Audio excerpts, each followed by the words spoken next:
Hello, Assalamu alaikum. Welcome to our YouTube channel Learning with Nayyar. Today we are going to discuss about the tenses. हमने parts of speech को मुकम्मल कर दिया है। उसके बाद हमारे यहाँ जो टॉपिक्स आ जाते हैं, क्योंकि जो इंग्लिश ग्रामर है बेसिकली वो टेंसेस पर ही बेस करती है। टेंसेस पढ़ने के बाद हमें लगता है कि हमने इंग्लिश ग्रामर या इंग्लिश को पढ़ लिया है, ऐसा नहीं होता। लेकिन बहुत सारा हिस्सा टेंसेस कवर करते हैं इंग्लिश ग्रामर का। खुद इंग्लिश लैंग्वेज का जो हिस्सा कवर करते हैं वो टेंसेस हैं। आइए कैसे जो है ना ये हिस्सा कवर करते हैं। बेसिकली टेंसेस, यहाँ पर हमने वर्ड टेंसेस को समझना है। टेंस का मतलब सिंपली कोई भी आपको ज़्यादा कॉम्प्लेक्सिटी नहीं है यहाँ पर ले आनी। बस टेंस का मतलब होता है कि टाइम। टेंस को हमने वहीं पर डिस्कस करना होता है जहाँ पर हमें टाइम की मालूमात हमें देनी हो हमारी लैंग्वेज में। वहाँ पर हम क्या उसको किस चीज़ को यूज़ करते हैं, टेंसेस को यूज़ करते हैं। यहाँ पर टेंसेस का मतलब होता है कि टाइम, मतलब ये सिंपली टाइम के बारे में आपको बताएंगे। तो यहाँ पर हमारे टेंसेस जो है वो देयर आर थ्री टेंसेस हैं हमारे पास। वो एक प्रेजेंट टेंस है और पास्ट टेंस है और फ्यूचर टेंस है। ये तीन टेंसेस हैं। हमें आगे जाकर इनको अच्छे तरीके से डिस्कस करना है। जस्ट फिलहाल आपको इनके आदाद शुमार याद करना है कि टेंसेस कितने हैं। तीन टेंसेस हैं और टेंसेस के बारे में हमें क्या है कि ये टाइम के बारे में बताएगा। और टेंसेस के कुछ टाइप्स हैं। टेंसेस के 4 टाइप्स हैं।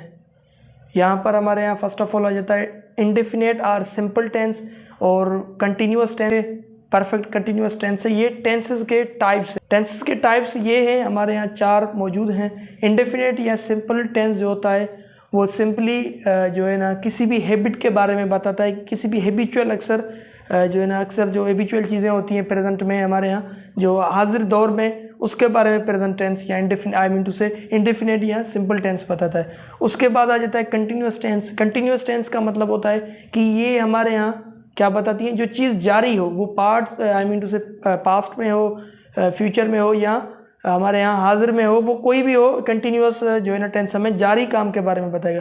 परफेक्ट हमें जो बताएगा कोई चीज़ पाए तकमील हो, जो चीज़ तकमील मुकम्मल हो जाए, उसके बारे में हमें कौन सी चीज़ बताएगी, परफेक्ट। यहाँ पर हमने सिर्फ इसका इंट्रोडक्शन लिया है। टेंसेस में आहिस्ता आहिस्ता इनको जब हम यूज़ करेंगे, यूटिलाइज करेंगे, तो आपको ये अच्छे तरीके से क्लियर हो जाएंगे। परफेक्ट कंटिन्यूअस टेंस का मतलब होता है कि ये हमारे यहाँ चीज़ जो किसी अरसे से हो रही हो उसके बारे में ये हमें एक्सप्लेन करता है। प्रेजेंट टेंस, प्रेजेंट टेंस के बारे में फर्स्ट ऑफ ऑल आपने देखा कि हमारे यहाँ जो फर्स्ट टाइप आ जाता है टेंस का वो इंडेफिनेट है या सिंपल। तो ये क्या होगा, ये आप खूब जानते हैं कि सिंपल, प्रेजेंट सिंपल टेंस, इसको हम प्रेजेंट सिंपल टेंस बोलेंगे। तो क्योंकि फर्स्ट ऑफ ऑल हमने हैबिचुअल जो चीज़ें हैं, सिंपल जो चीज़ें हैं, वो ही यहाँ पर हमारे यहाँ टेंसेस में आ जाती है। तो उसी चीज़ को हमने डिस्कस करना है। तो प्रेजेंट सिंपल टेंस के लिए जैसे कि आपको फिजिक्स में फार्मूलाज मिलते हैं, केमिस्ट्री में, तो यहाँ पर भी एक ग्रामर वालों ने भी फार्मूला दे दिया है कि भाई इस फार्मूले के तहत आप इस टेंस का, इस जो है ना ज़मान का आप एक अच्छा सेंटेंस बना सकते हैं। जैसे कि सब्जेक्ट है, वर्ब है और ऑब्जेक्ट है। सब्जेक्ट तो हम अच्छे तरीके से डिस्कस करके आए हैं पर्सनल प्रोनाउन में। ये क्या होता है, नोमिनेटिव। सब्जेक्ट और नोमिनेटिव में कोई फ़र्क नहीं है कि कोई doer of the work under discussion, जो काम करने वाला हो, जो काम बता रहा है कि ये काम करने वाला है, जो भी काम करने वाला होगा वो क्या होगा, सब्जेक्ट होगा। और वर्ब को हमने अच्छे तरीके से डिस्कस करके आए हैं, हमारे जो लास्ट वीडियो हमने भेजा था। तो वो क्या है, वर्ब जो है किसी भी फेल को, किसी भी काम को हम बोलते हैं। और ऑब्जेक्ट जिस चीज़ पर वो काम किया जा रहा हो, काम करने वाला, काम और काम जिस चीज़ पर वो काम किया जा रहा हो। तो सब्जेक्ट जो है ना तमाम हमारे यहाँ पर्सनल प्रोनाउन हो सकते हैं या नाउन भी हो सकता है। सब्जेक्ट हमारे यहाँ नाउन भी हो सकते हैं और पर्सनल प्रोनाउन भी हो सकते हैं। जैसे कि हमने पर्सनल प्रोनाउन लिया है आई, फर्स्ट पर्सन है, और आई क्या लिखा है, वर्ब क्या लिखा है, आई ईट मील। यहाँ पर ऑब्जेक्ट क्या है, मील ऑब्जेक्ट है और वर्ब ईट है और ये सब्जेक्ट क्या है, आई। यहाँ पर सिंपली जो है ना हमारे यहाँ सेंटेंस बन गया कि आई ईट मील, मैं खाना खाता हूँ। यहाँ पर ये चीज़ हमारे यहाँ प्रेजेंट में भी आ रही है, हाजिर में भी आ रही है और उसके साथ साथ सिंपल हैबिचुअल बात बता रहा है। तो इसके लिए ये फार्मूला हम इजीली यूज़ कर सकते हैं। तो एग्जांपल्स इसके बहुत सारे हो सकते हैं। आई प्ले क्रिकेट,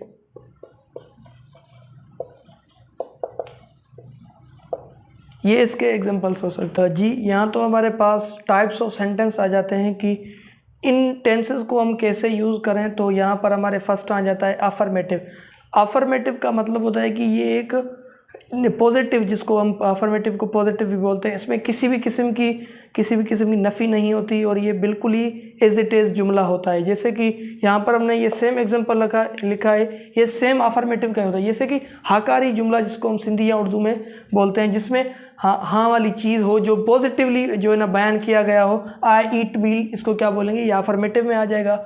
लेकिन जब हम इसको बोलेंगे कि मैं खाना नहीं खाता, जब इसको नेगेटिव करेंगे तो फर्दर यहाँ पर हमारे यहाँ इसका पूरा फार्मूला चेंज हो जाता है।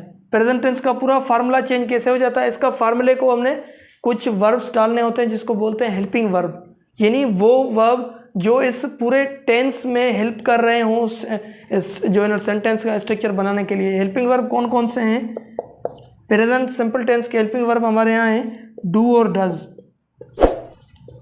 डू और डज जो है हमारे यहाँ प्रेजेंट टेंस के हेल्पिंग वर्ब हैं। और ये इसका यूजेस क्या है उसको हमने अच्छे तरीके से जानना है। यहाँ पर अगर मैं नेगेटिव टेंस बनाऊंगा तो इसको मैं क्या करूँगा कि हेल्पिंग वर्ब यूज़ मुझे लाजमी करने पड़ेंगे।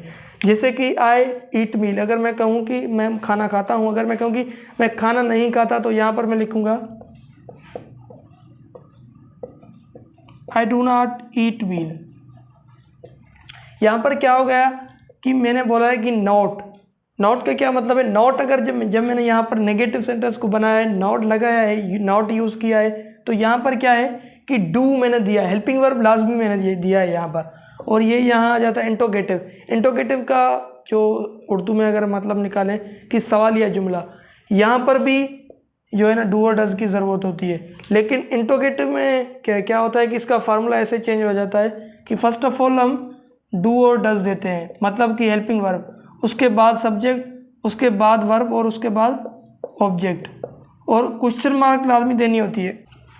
क्वेश्चन मार्क अगर हम नहीं देंगे तो ये सेंटेंस हमारा ग्रामेटिकली रॉन्ग या मिस्टेक वाला सेंटेंस होगा, ये सेंटेंस सही नहीं होगा, करेक्शन की ज़रूरत है। जैसे कि इंट्रोगेटिव में सवालिया जुमला अगर मैं किसी से पूछूं कि आप कैसे हैं, या ये पूछते हैं सर आप क्या कर रहे हैं, इसको हमने यहाँ पर ही रखना है प्रेजेंट सिंपल टेंस में कि आप क्या करते हैं, तो ये भी एक सेंटेंस हो गया। कि मैं अगर किसी से पूछूं, इसका ही बना लेते हैं इंट्रोगेटिव, आई ईट मील। मैं अगर आप किसी से पूछूं कि क्या मैं खाना खाता हूं, तो वो यहाँ पर सवालिया जुमला होगा। वो कैसे होगा देखें, डू आई, यहाँ पर देखें डू क्या है, हेल्पिंग वर्ब है, हमने यहाँ पर लगा दिया, पूरा फार्मूले को इन्फ्लुएंस कर दिया इसने।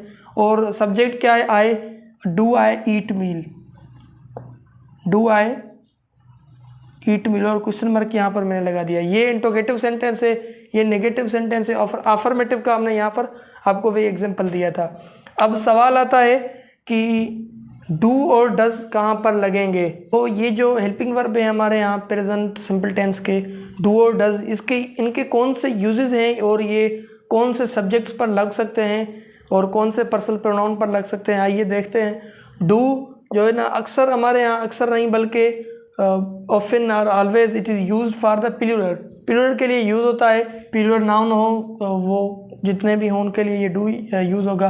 और स्पेशल जो अब यूज़ करते हैं, आई के लिए भी डू यूज़ होगा और वी के लिए भी डू यूज़ होगा, और उसके साथ साथ दे, क्योंकि ये प्लूरल है तो इनके लिए क्या, ये डू यूज़ होगा। और डज के लिए शी, आई मीन टू से शी के लिए डज यूज़ होगा, और इट, ही, और जितने भी सिंगुलर नाउन है उनके लिए डज यूज़ होगा। तो अगर हम कोई भी सेंटेंस बनाना चाहें कि ये खाना नहीं खाती या ये खाना नहीं खाता, तो वहाँ पर शी और ही डू नॉट नहीं लगाएंगे, डज लगाएंगे ग्रामेटिकली, फिर सेंटेंस हमारा सही होगा। He does not play cricket, अभी खाना बहुत उनको खिला लिया है, अभी इसको क्रिकेट खिलाते हैं। He does not cricket, I mean he does not play cricket. यहाँ पर अब देख रहे हैं कि डज जो है, डज बेसिकली हेल्पिंग वर्ब का काम कर रहा है, लेकिन यहाँ पर डू नहीं आया। क्यों नहीं आया? क्योंकि इनके लिए ख़ास ये यूज़ हो रहा है। She, I mean he, she, एक तो ये थर्ड पर्सन है और दूसरा तो आई मीन टू से थर्ड पर्सन इसके लिए ये यूज़ हो रहा है, उसके लिए खास ही ग्रामेटिकली इनको सिलेक्ट किया गया है। यहाँ पर ये भी फर्स्ट पर्सन है, लेकिन यहाँ पर ये as a first person use हो रहा है, ये भी फर्स्ट पर्सन यूज़ हो रहा है, लेकिन यहाँ पर ये प्लूरल है, इसलिए इसके लिए दे के लिए डू होगा। अगर आपको प्रेजेंट सिंपल टेंस में से किसी भी किस्म का क्वेश्चन हो तो आप हमसे पूछ सकते हैं। Thank you.